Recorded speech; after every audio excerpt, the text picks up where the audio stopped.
and welcome to the Jeff Willis Show. Today I have with me Vlad Ionescu. Now, Vlad is the founder and CEO of 𝓲𝓪𝓻. The company behind the popular open source developer to 𝓲𝓲 has a simple CI/CD framework. Now, really what we're talking about is developing software that can be tested before it goes into the cloud. And we're going to talk more about and remove the acronyms, but essentially we're talking about the technology that drives business today and can be trusted. He's a repeat entrepreneur with extensive background in cloud computing. We're going to talk a bit about that and why cloud computing is important to business. He's obtained his bachelor degree in computing at Imperial College London, which apparently is one of the top 8 universities in the world. He originally got his degree, I think, from one of the universities in Bucharest, so it's in Romania. So we're going to have a chat about what inspired him to start. He's a co-founder of Shift Left, that created 𝓲𝓵 and co-authored RabbitMQ Erlang client, and we're going to find out what that rabbit is about. He was previously a software engineer at Google twice. I don't know why twice. Maybe they liked him and didn't like him. I don't know. We'll talk more about that. And he lives in the north side of the Golden Gate Bridge in San Francisco. And looking forward to hearing about what inspired you to start to become a software engineer and start to get into starting a business around that. So welcome to the show, Vlad. It's an absolute honor to have you here. Jeff, it's a pleasure to be here. Let's get into it. Okay, cool. So let me ask you the question I always ask is, what inspired you to become a software engineer? Yeah, you know what? It was an accident, to be honest. You know, it was interesting. So back in high school, I really liked physics, right? And I was in the national team in Romania. I was one of the reserves in the national team. And just for context, the Romanian team is really strong. Like we would get 4 gold medals and 1 silver every year or something like that. As part of like doing physics, I wanted to go to college, and then the college for physics in Romania wasn't very competitive, and that sort of drew me off. Like I wanted something where I could be around smart people, and then I thought, you know, why don't I go to this engineering school, the Polytechnica University of Bucharest, and the most competitive course there is the computer science course. So I applied there, I got in, and that was sort of the beginning. But really, even before that, I started, playing around with code. I did that as part of just as a hobby. I didn't realize I was any good at it. I thought people just like doing those things. But over time, I discovered I had a special sort of knack for it. And I built some interesting pieces of technology, even in my sort of high school years before university. And sort of later on discovered, oh, you know what? This is actually really special. Like people don't actually do these things.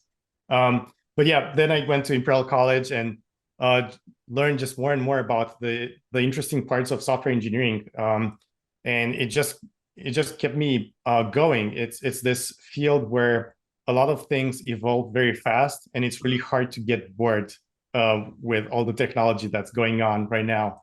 And it just kept my mind busy and entertained for a really long time, and I just love doing it. Yeah, it's certainly for me. I tried to use BASIC to do programming in the 80s and realized I was shit at it, really. So I decided not to pursue that. I think you're going to be wired a certain way to be a software engineer, don't you? I think so. Yeah, I think it comes from my dad, who's a perfectionist, and somehow he built that into me in a way that is maybe both healthy and unhealthy. And I think as a software engineer, you have to be kind of obsessed about perfection and getting things right and being sort of standards driven and all that. And I kind of like the detail work. That's something not everyone really enjoys, and maybe people find it boring. And maybe I did find it boring initially, but as soon as I got to be able to do more things with computers, I got to program more complex systems and so on. Like the world opened up to me, and it felt less and less sort of boring in that sense. I mean, maybe the boring part was only for a couple of years in my high school, but really after that, everything opened up and the possibilities were kind of endless. Like every time I was thinking about how do I do, like I know this little bit of the field, not a lot, but what can I do with it? Like what are the interesting sort of applications I can build with this little piece of knowledge that I have? And by building those things, I then learn a little bit more. Then I could build even bigger things, and so on. That sort of spiraled into just more and more understanding and knowledge of the field that gave me more appreciation for it. And yeah, I really love it. Today it's been a really sort of a gift from nature, I guess. Yeah, well, I think that's what's authentic to you, important to you, and also what you were basically born with, which is fantastic. So the thing that interests me too is because software for me is so abstract. It's just lines on a screen. Was there a moment where you actually started doing that and then produced something? In other words, you wrote code and then it produced a product, or was there an aha moment when you did that for the first time? Went, I gave it the code and then it produced what I wanted. Do you remember that? Oh yeah, absolutely. So for me, my journey started with just a bunch of very simple scripts that it was like an automated test for just testing the knowledge, basically, like providing a bunch of like multiple choice sort of problems, and then you would have to sort of select the right answer and give you a score, like the most basic thing. But that sort of it sort of inspired me about the possibilities. And at first it was funny, but it was more for me about impressing my colleagues in high school. It's like building these little demos that sort of they couldn't build themselves. Like we had this sort of computer science class even in high school, like programming class, and most people were just thinking about the basics, how to do like a for loop, or like the basics of the computer science and programming. And then I was just showing them interesting things you can do with graphics and like 3D stuff and all that. And initially it was just about impressing my colleagues. I didn't realize it was actually really meaningful for me to learn all these things and just to build the knowledge about what computer science is all about and computer engineering. And yeah, so like it kind of grew from that simple initial journey of mine. Really, where I felt I started building something more meaningful is when I started working for a real company. When I started shipping things to production. There were no longer demos or things to impress my colleagues. There were like real meaningful things. And one of the first things I did was RabbitMQ. It's this. I was in the early team over there. It's this piece of technology that allows servers to communicate with each other, and it helps. For example, banks to keep track of the stock market, or it helps, different servers to coordinate different activities, like in a social network. There are many sort of vast applications to why servers need to talk to each other. But that was maybe one of my sort of early contributions. I worked on some of those pieces, some of the core components, and I built some of the technology needed to achieve that. And that was maybe the first time I felt like what I was doing was meaningful. And also because it was open source, I could see how people depended on it. Right. And it was not just something, not just a prototype or a demo anymore. It was the real deal. Yeah, I was making a difference. Yeah. So that area you talked about is cloud, is basically cloud computing. And everyone's heard of cloud computing. I might get you to give your description of what it really means, but what it sounded like to do with that RabbitMQ was that you allowed computer servers in the cloud to actually talk to each other, so everything kept updated, synchronized. So I suppose everything is a point of truth, but even distributed in a distributed way. Yes. And cloud computing wasn't trusted because it was in the cloud. No one could see it and everyone didn't trust it. So we used to get our software delivered in boxes with CD-ROMs, and we used to load them up, and we used to have our own head of IT, head of IT in each corporation or government department running their own server network. Whereas the cloud computing is where you actually let an organization like AWS or Google look after it for you. And now we're at a point where we didn't trust the cloud initially very much, especially banks and everyone else, because they didn't have control. Whereas today, basically almost everything is in the cloud. And when at the end of the podcast here, I download it onto my server, and I'm not relaxed until I've uploaded the recording to the cloud, and it's to Google. In other words, because I know they're going to be better protection looking after my information than my little computer here that could have a little, shimmy, shake and break down this afternoon or this morning, which has happened before. But if I've got it all in the cloud, then I know that there's systems, processes, security, software, engineers, 24/7 in a dark room somewhere looking after my data. So cloud computing's come a long way, hasn't it? Maybe you can tell us a little bit about cloud computing and how important it is for business and technology, because technology now drives business. Like, look at all the tools we use. We're using technology that someone had to write code for. It's called Zoom.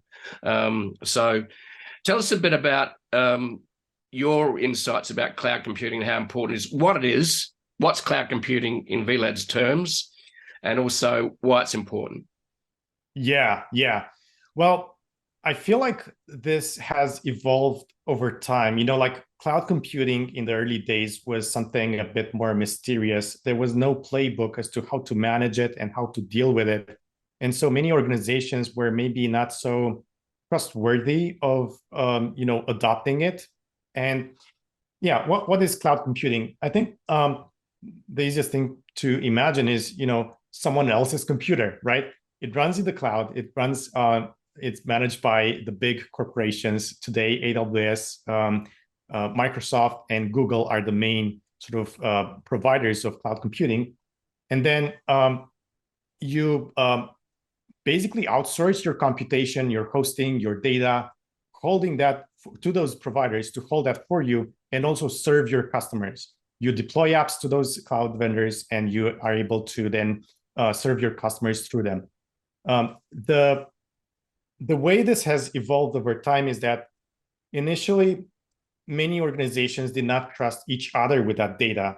And so everyone tried to build it in-house.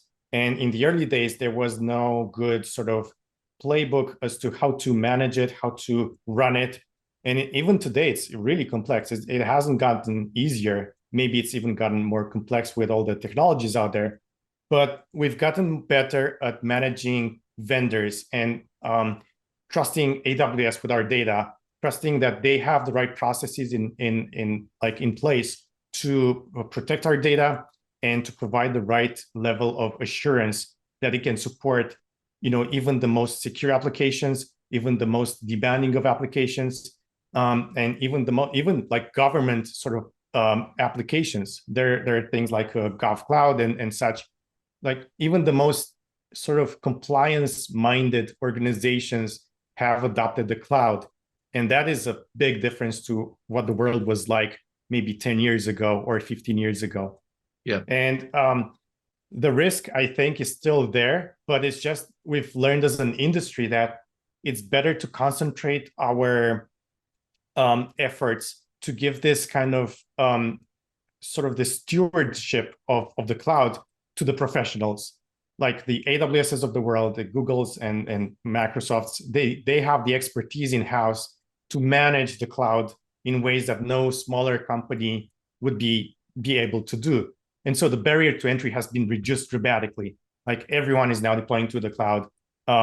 You can be the smallest startup ever, and it's very easy. Just with a few $100, you can just get going, and that's a big shift forward. For like reliability and security, things that were not maybe accessible some time ago. Yep. So the future of the cloud is really bright, and a lot of innovation has been based on it. So it's really an interesting space. Yeah, it is very interesting. I've been involved in tech since the mid-'80s when PCs were out and they weren't even connected to the internet. Okay, so you had your own network. First, they were standalone. Then we connected them in-house. IBM invented one of the first networks called Token Ring, and then there's a more open source Ethernet emerged. And then I remember having discussions with even I think it was Amazon Web Services early on. It might have been in the late 1990s. And you had to go and basically sign big contracts where you had to buy your own servers. It costs you $20,000-$30,000 to do that. Whereas now, in the cloud, computer services are like a monthly subscription, which you can start as low as you like and then build it up over time and scale it as you need to. So that's exactly. That flexibility is magical, by the way. Like, there's no way, companies could grow so fast these days from like a really small startup. Like, for example, what Clubhouse was doing over the pandemic, right? Went from like an unknown company to this huge space that everyone was into. I don't think it's easy to do that without the cloud. Yeah. So we wouldn't really be seeing the explosion of Silicon Valley entrepreneurs unless we had the cloud. Now, this raises another interesting thing too that I think is important to raise. We're in the middle of the biggest generational change in tech that I've ever seen, and I've been around in tech for approaching 40 years. So I saw the PC revolution happen. I was in the industry when it was happening, which is most exciting. We all got excited by spreadsheets and word processors. And whereas today we have a new tech emerging, artificial intelligence, AI. Now, the interesting thing is AI would not be happening unless we had cloud computing capability. That's right, exactly. And I would say it would not happen without internet either, because all of it is trained on the internet. So that's an interesting sort of prerequisite. Yeah, exactly. So ChatGPT runs on I heard back in ChatGPT is given a human face, a democratized AI for the general population, which happened in November 30 last year, and yet we feel like we've been living with it forever, and it's only been about 4 or 5 months. And it's fascinating. The reality is that behind AI, it got trained on the internet on big data sets. So in other words, generative AI. In other words, it learns by generating information, learning and continuing to learn. I maybe haven't said that exactly right, but I think I'm close to it. Anyway, but Microsoft powers ChatGPT, and I think the first iteration of it back in November was about nearly 3,000 computer servers were powering ChatGPT. Now, I'm sure it's a bit bigger today. So let's have a chat about the importance of AI and software engineering now and where we're up to with that, because AI is now starting to write code. So let's have a little chat about AI and software and where you see that going and the implications for entrepreneurs. Yeah. I think there's going to be a big shift in the way we write software in the next decade or so. It's not clear when exactly the AI will be able to just fully take over the engineering responsibility. It could be in the next 2 years. It could be in the next 20 years. Right now, as it stands today, it can do this one step. You ask a question, you get an answer, but it cannot yet write full applications. Maybe you can write a small demo, show how something very small can be programmed in a very small manner. But once you go to like bigger, serious apps that would sort of maybe power businesses, it's not ready for that yet. You could maybe run it in a loop, so that there are projects out there that actually run ChatGPT in a loop, basically mimicking the way a human works. Like trial and error, you try one thing, you sort of not get the right result, you try again and try that over and over again until you get the right result. But because there's still some like inefficiencies, like inaccuracies, I should say, as part of that process, sometimes that initial small error can amplify as part of as a repeated pattern. And so we're not quite yet at the point where AI can fully write like a fully fledged application that can power a business, but it is certainly a tool that changes everything at the very least. Like developers plus AI is a significantly better combination today, and that will only continue to improve. So just since the launch of ChatGPT, we've gone through some iterations of the model. There have been significant improvements to it, and already we can see some just across a few months of work, we can see significant differences in the quality of the output. Now, if we scale that up to, say, 5 to 10 years, we can sort of draw the line, and the trend is very interesting. It's possible on one extreme that software engineering is going away as we know it forever, and we just have basically product people being the engineers because they no longer need the sort of nuts and bolts knowledge about how the software necessarily works. They can just use the AI for that. So that's maybe one extreme. And the other extreme is where I think at the very least, it is a very powerful tool that makes developers significantly more productive than they ever could be before.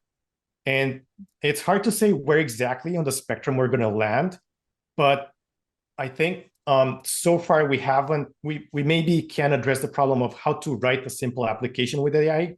We haven't yet addressed the problem of how do you run that application once you have it? How do you maintain it over time and sort of watch it work well in production, watch it sort of sometimes fail, and then you have to go back and fix it, address the issues, address the scalability of it. And all that comes with managing an application in production, which is the other sort of 50% of being able to power an app through AI. And that part we haven't done any progress on just yet. It may be possible to do in the future, but it's still this kind of unknown at this point. Yeah, so it's really fascinating to watch it and chat about how it does software. And yes, like you're saying, it's not providing a full solution, but it's amplifying programmers, isn't it, in terms of letting them write code faster. Exactly. And is it also able to test faster as well? Is that part of the equation?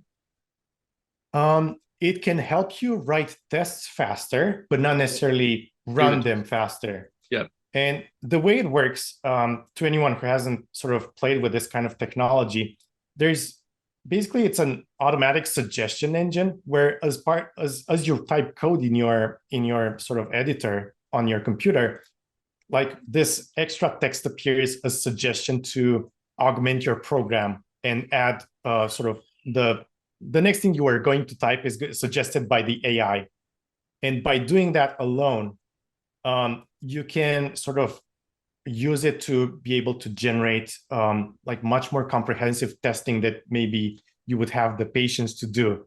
Instead of you maybe give it an example of one test that you would write, and then the AI comes up with another 20 like that, but just testing different edge cases. Yep. And so it is incredibly useful in these various areas. It doesn't necessarily operate completely independently just yet, but just the fact that it makes individual developers be that much more productive is just fantastic.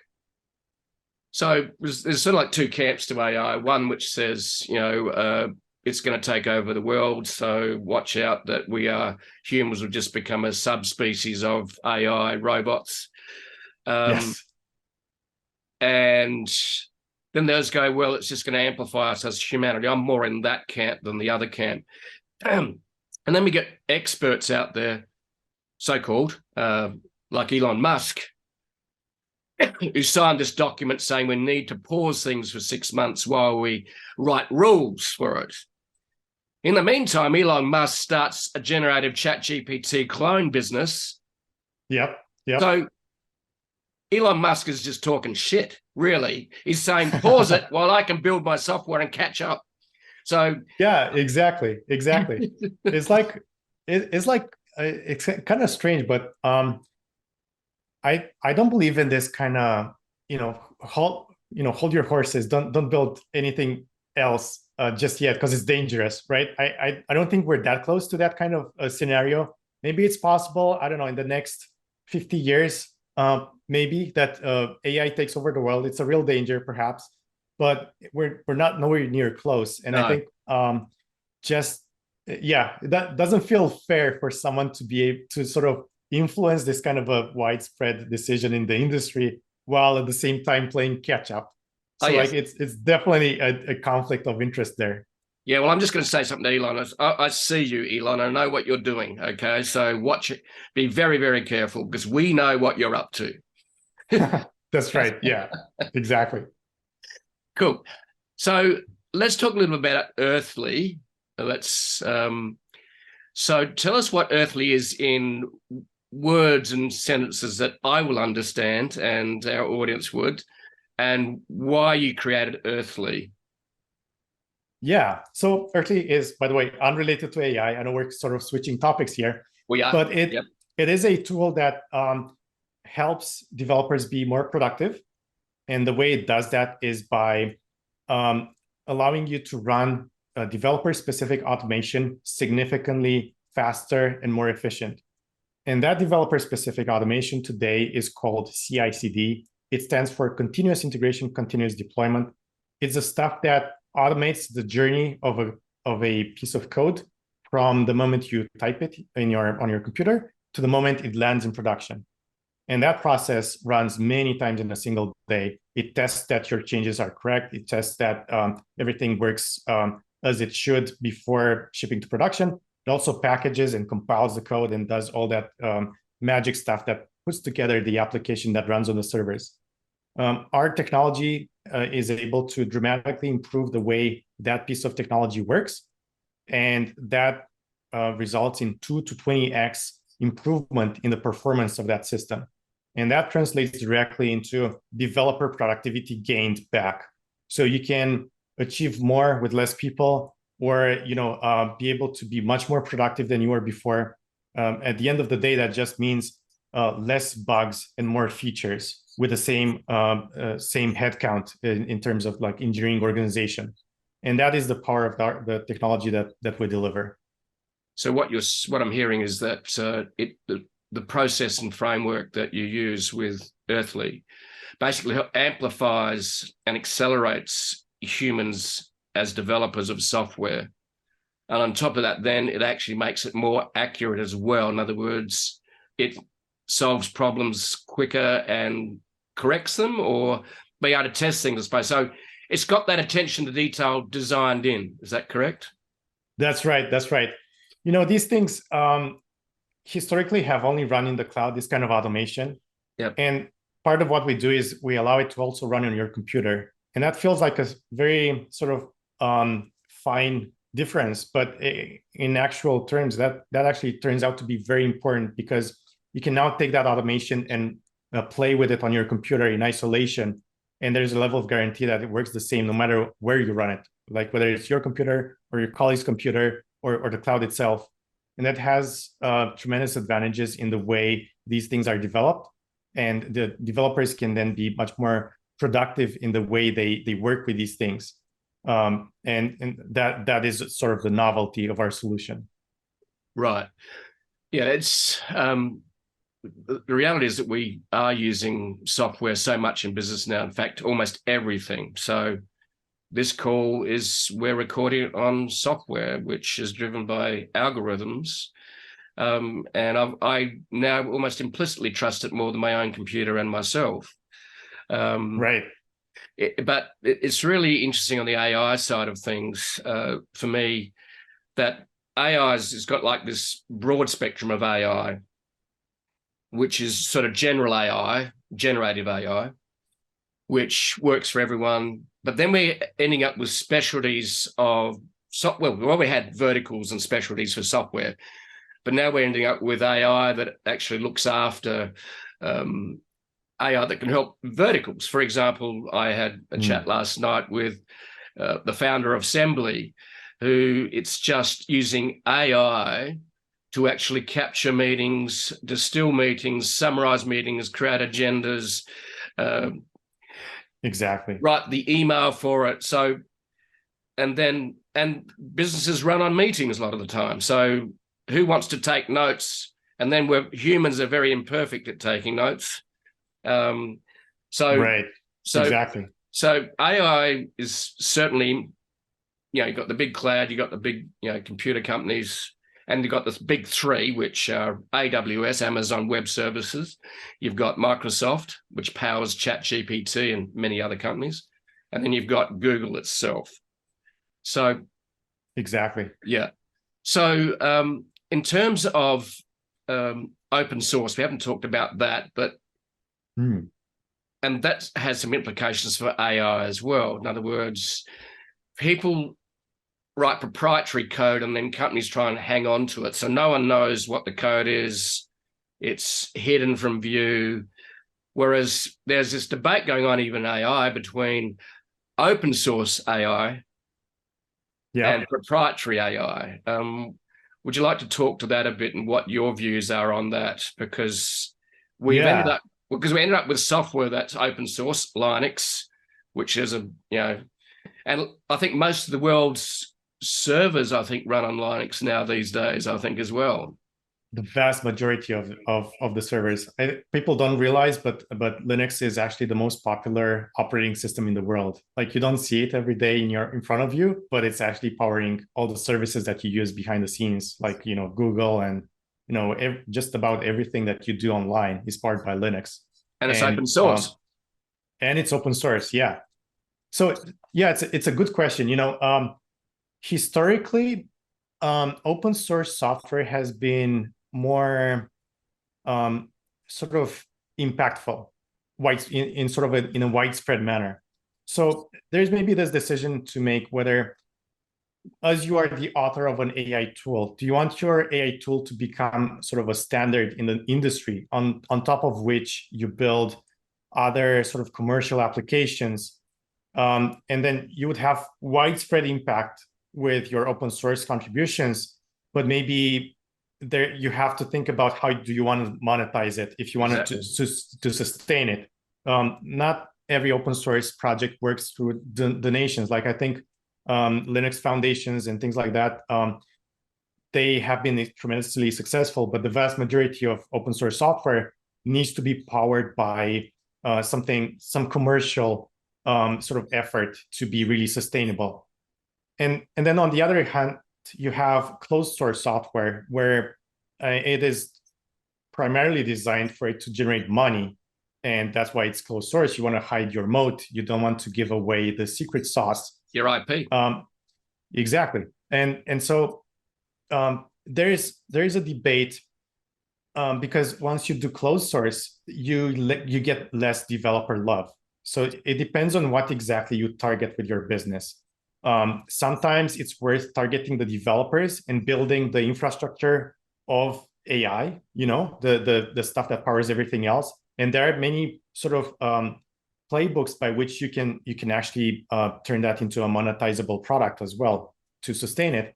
But also you could be building something very sort of end user driven. So you're not appealing to developers, you're appealing to the consumers and so on. And I think in those cases, it makes more sense to be closed source, right? Like, at that point, there's no benefit to you necessarily to open source your technology to give away some of that IP.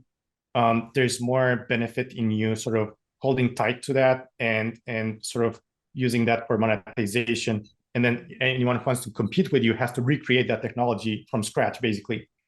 And I think it all depends on exactly what you're going after as a business. So it might vary depending on whether you're building the infrastructure of AI or you're building the end user sort of consumer oriented type of business.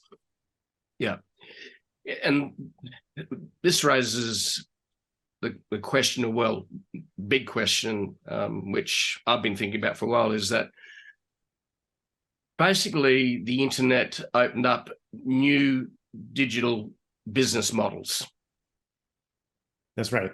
And we ended up with monthly subscription instead of buy your software, buy the box to renew it every year or two. And of course, we all end up with really outdated computer systems because no one wanted to spend the money that Microsoft wanted to charge you for updating 300 computers. Today, it's very different because it's updated in the cloud. So we've had the evolution of business models driven by technology.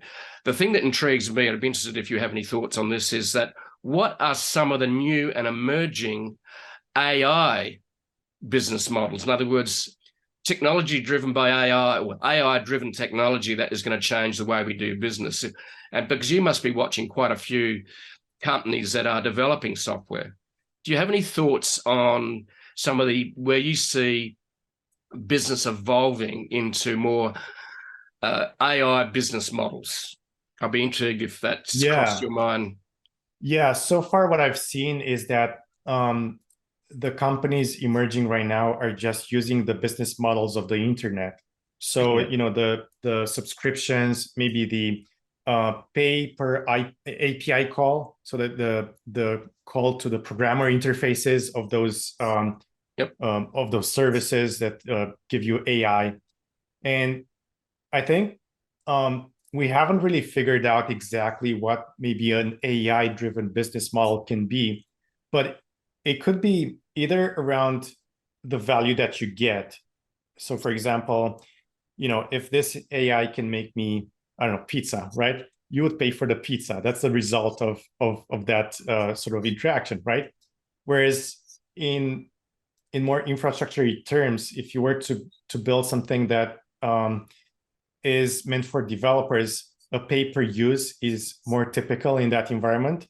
Yep. So instead of paying for the end result, the pizza, you would pay for the ingredients that went into it. The flour, the dough, and the toppings, and so on. So I think, and then there's the subscription model where, for example, you want a continuous service to something.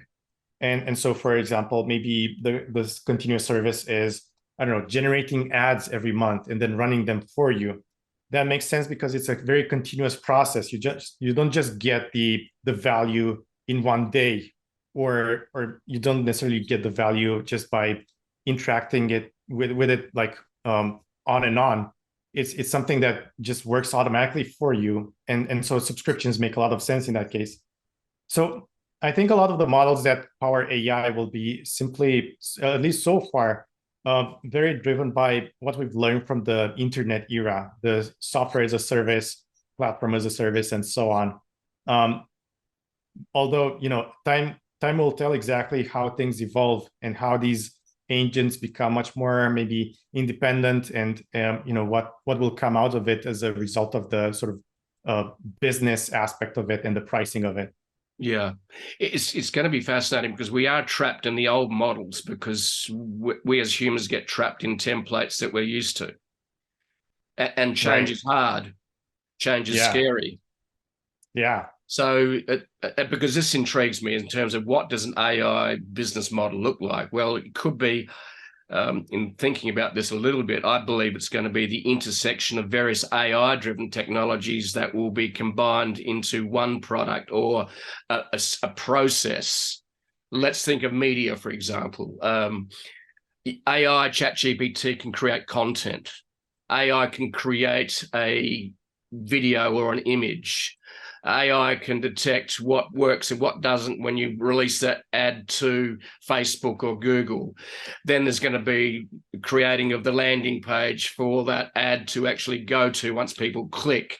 Then it could be the delivery of it. So I'm thinking about it a little bit. I'm thinking that maybe it's going to be the synergy of multiple intersecting technologies driven by AI that create a business model that could be almost automatic.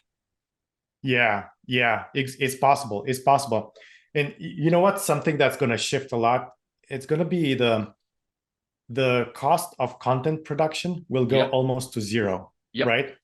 And in a way, we have some experience with that model because in a way, social networks are like that. You give away the social network for free and people just create content for you for free all the time, right? And at a very large scale. So we have some of that experience. Now, the quality of that content will be of a different nature when you combine it with AI. And you can think of not just social networks, you can think of like, personalized movies that the AI generates for you specifically to match your preferences and the type of drama that you like specifically as a person. Or I don't know, songs that, sound like your favorite artists, but maybe your favorite artists are no longer around or something. Or, all these interesting effects. And I think really the net result of this will be that the bar for quality of content will go up. So because the price of generating content goes down, then you can have mediocre content all you want. That's going to be sort of standard.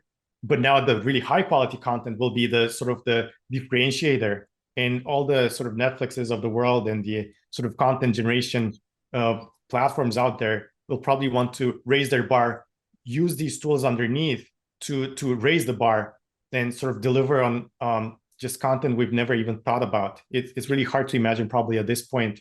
But yeah, I think that's going to be like a very sort of dramatic shift that we kind of don't expect as a civilization just yet. Yeah. And what's really fascinating for me watching, not only does AI help us amplify our humanity and create faster, on top of that, then I think what I love about AI, when you put something and use the right prompts, and that's the other thing that's really important with AI, is to give it the right questions. Exactly. And usually the best questions come from those that are experts already in their field, because they know what questions to ask. Yeah. It's possible that this will be a shift in, just reducing the barrier of entry. Kind of like cloud computing went from this era when everybody was doing on-prem cloud computing. They had their own servers, their own racks. They would manage that on their own. It was very expensive to do. And now to the era when anyone can do it, like any startup can do it. And similarly with AI, you historically needed like, very expensive experts like PhDs in computer, like in data science and AI specifically, machine learning and all that. And now with prompt engineering becoming the de facto API of AI, that barrier of entry is reduced dramatically. So much so that regular engineers can do it. They can experiment with it. They don't need to have like a PhD in data science or anything like that. They can just run with it on their own. And the effect of that will be that just about every company out there will have an AI play as part of it. Yeah. It's already happening, right? We're seeing every single week, just hundreds of new AI-based applications being released. And it's just mind-boggling just how much innovation can there be already, despite being so early in the process of discovering AI. Yeah. Yeah, and everyone gets access to an AI platform that is basically enterprise. NVIDIA have just announced an enterprise access to all their servers with their access to an AI platform without actually having to build it yourself. And ChatGPT sits on that. But this is at enterprise layer. So like you said, we're already starting to see new business models emerge that are reducing, like you said, the barrier to entry for people to start their own business in a niche that could be of tiny specialty. And the implications for search are also huge, because we can create content that ranks for the keywords that we discover that have got keyword volume that's worth chasing, and we can create more content. Then the other part is optimizing that content for conversion rate. So my team's leaning very much into using AI for content creation, but driven by a human editor, which makes it human and voice. And it's mind-boggling. So we can create 20 pieces of content in an afternoon. And we've done the research about what are the top key phrases we want to be looking for that have got enough volume to actually be profitable, and we're looking at 1,000 plus global. And I've been playing, so we get, my humble little site gets about 2 million to 3 million search hits from Google a year. And we've got a range of verticals that we rank for in the business software, business tools, business marketing. We've got AI marketing and so on. So it is fascinating, and we're actually experimenting to see what we can do. Exactly. You know what? We're in a very similar stage with our content marketing efforts actually here at Earthly. We had 1.3 million views last year, and we're projecting 2 to 3 million this year. Yeah. And we've been doing similar experimentation with AI. And in fact, as soon as some of ChatGPT 3 was released, we already saw AI being used by our contributors. Like we run this little program where we get external contributors to write for our blog, and we saw more plagiarism as a result. I don't know if they used AI for that or not, but we just saw things being sort of copy pasted from other articles. And right, okay, yeah.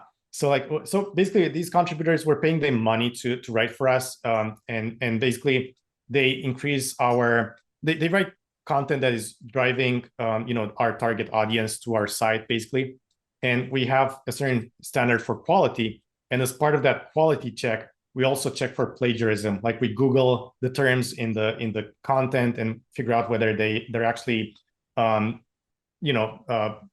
they've been plagiarized in any way.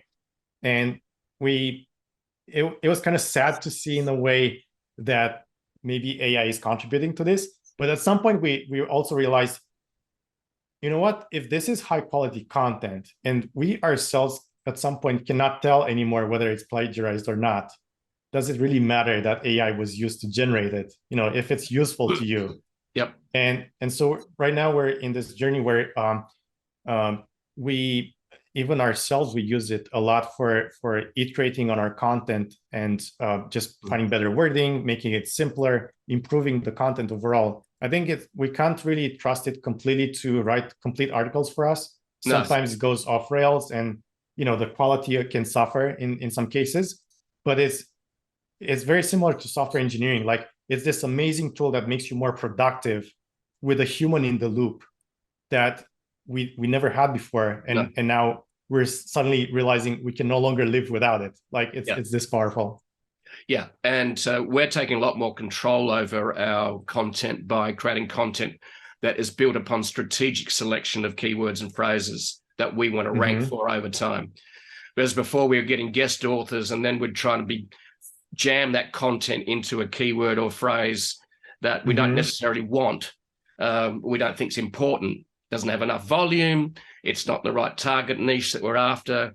On top of that, then we use content to generate traffic to affiliate partners that we have as well. So we're experimenting and playing with the creation of content, but then it's almost like create volume first, still quality, but then optimize it for conversion rate later, then optimize it for visuals on that later. And guess what? Google loves new content. So republishing every couple of months is actually a very good SEO practice. Exactly. So ChatGPT AI can help you continue to iterate articles and make them better and better and better. So it's almost like, we're starting with core content, and now we're going to just evolve it over time. And also it'll be send a signal to Google. Google tells us that they can detect AI written stuff. I'm not sure they can yet. That's right. Yeah. So how much they can detect, because if you've got enough humans that write the intro, edit a bit, it's not actually AI generated. It's written by human and AI. Yeah, so, exactly. Yeah. Exactly. So this is where the business models start to, where you get the different integrations and intersections of multiple technology, all driven by AI now, because it's going to be woven into everything. Exactly. When I watched the assemblies, an example of them using AI to basically record meetings, distill meetings, write an email for the meeting, summarize the meeting. Now they even can turn up as an avatar at the meeting and ask the right questions, is evolving as well. So I think it's going to be digital business models that are not just internet driven now, but AI as well. It's going to be fascinating. Exactly. It's going to be a prerequisite. It's kind of like in the mobile era, maybe you were working on the most interesting app on the internet, but if you didn't have a mobile app, like if you just had a web experience, it wouldn't take off. I feel like AI will be similar. Like everything that we do as part of sort of innovating on top of innovating in general in the space of cloud and mobile and so on, they will have to have an AI component to make them up to date with what is going on right now. Like you're going to be significantly behind if you don't do that. Yeah, exactly. So just to wrap it up, what have you learned by being an entrepreneur and starting Earthly? What are some of the big lessons as a technology business owner and that lives and breathes software, which drives the internet and drives AI as well? What have you learned along the way? Just to sum up, you can share with our listeners and viewers. Yeah, I think for me personally, it goes back to the basics. Like work on something that really, really drives you, that you really, really like. And Earthly is my second successful company, but maybe my, let's say, fifth attempt at startups. And I realized in the process of like iterating, failing, and then trying again, that you have to go back to something that you really, really love. Otherwise, it's maybe too easy to get distracted by something that feels interesting for a day or maybe a month or maybe even a year. But if you're going to do this for like 5 to 10 years, like for example, in a venture-backed startup, your heart has to be entirely in it. And so for me, for Earthly, the main prerequisite for me starting this company was that I would be a target user of this technology. And then I would be in the feedback loop. I would know exactly what is not working because I'm also a user. I'm also the product person, right? I can sort of iterate much more quickly as to what the shape and form of that technology should be. And so my main sort of takeaway as I learned about how to build a company is just do something you really, really love and are passionate about. And I think that's has worked historically really well for me. Yeah, and I would totally agree, because if you are doing something, number one, you're good at, number two, you love doing, and solves a business problem, then you're going to be able to stay the journey, because being an entrepreneur is sometimes a hard slog, and sometimes, an overnight success is 10 years. Exactly. So and every successful startup has those stories about the worst days of their existence. They all have, tough times. If you're not 100% into it, there's nothing to fall back onto. Like, everything it feels like it's not going well at that point in time. And you have to just keep going. There's the saying, if you're going through hell, keep going. And if you don't have the passion to back that up, you just won't keep going. Exactly. And I think that's, I think it's important for every entrepreneur to know that don't just chase the money. The money result of you being passionate about something and also having expertise and also taking the time to play the long game. And I think that's very important. So I think you've summed up beautifully that that is a core characteristic of being a successful entrepreneur. Inspiration wrapped in desperation and longevity. Exactly. Thank you, Vlad, very much for sharing your insights. And we'll try, and our attempts to make software interesting for the greater population of entrepreneurs. So, but it drives the internet, it drives business models. So it's great to have a chat about it and have a chat about AI along the way. Thank you very much. It's been an absolute pleasure. Awesome, Jeff. This was a lot of fun. Thank you. Yeah, cool.